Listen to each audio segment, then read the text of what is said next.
Sebagaimana kita ketahui bersama bahwa Bapak Kapolri telah menginstruksikan kepada seluruh jajaran untuk tidak ragu mengusut tuntas kasus-kasus mafia tanah di seluruh Indonesia. Upaya ini sejalan dengan instruksi dari Bapak Presiden Joko Widodo yang fokus untuk memberantas praktek mafia tanah di Indonesia.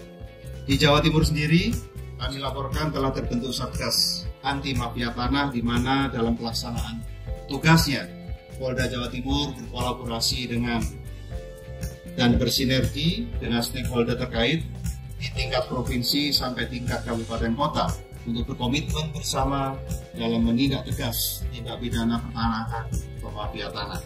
Sejak saya dilantik oleh Bapak Presiden Joko Widodo pada tanggal 21 Februari yang lalu, kami berkomitmen untuk memimpin langsung upaya pemberantasan mafia tanah. Pertanyaannya, mengapa mafia tanah ini perlu kita berantas? Pertama, mafia tanah menyengsarakan rakyat. Rakyat terancam kehilangan haknya, hak atas tanah dan juga bangunan yang mungkin merupakan kekayaan atau aset satu-satunya yang dimiliki. Dan yang kedua, mafia tanah juga merugikan negara. Sangat merugikan negara. Negara kehilangan pendapatan akibat ulah mafia tanah yang tentu saja mereka akan menghindari transaksi yang legal. Dan selain itu, mafia tanah juga telah menciptakan ketidakpastian hukum, sehingga ini akan menghambat proses investasi.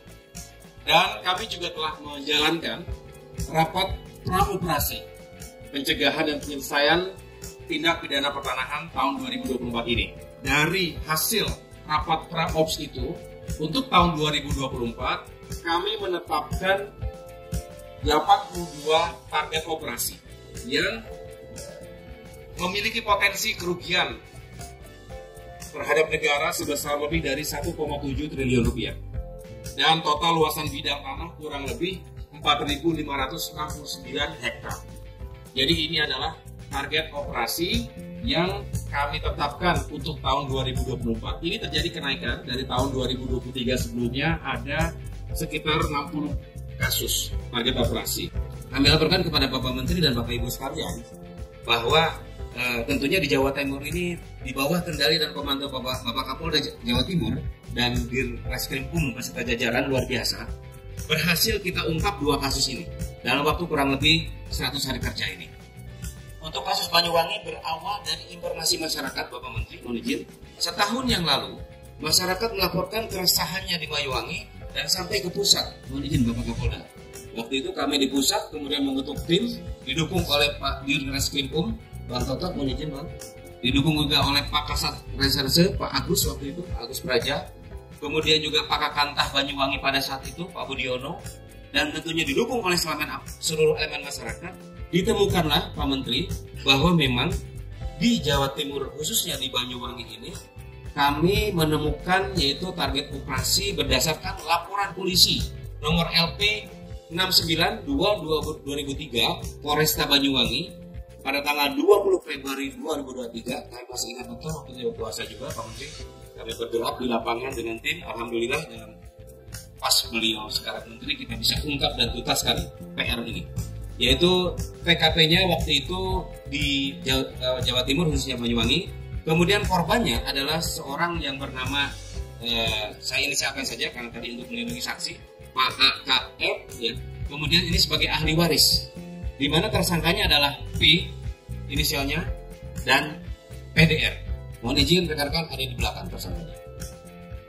Di mana kedua orang tersebut melakukan delik tindak pidana yaitu pada tanggal 18 Januari 2023, tersangka P telah mengajukan permohonan pemisahan sertifikat pada kantor pertanahan Banyuwangi atas nama Haji Siti Umami dengan menggunakan tadi disebutkan oleh Pak Menteri ada stempel dan nomor register yang bukan produk dari Dinas PU alias palsu.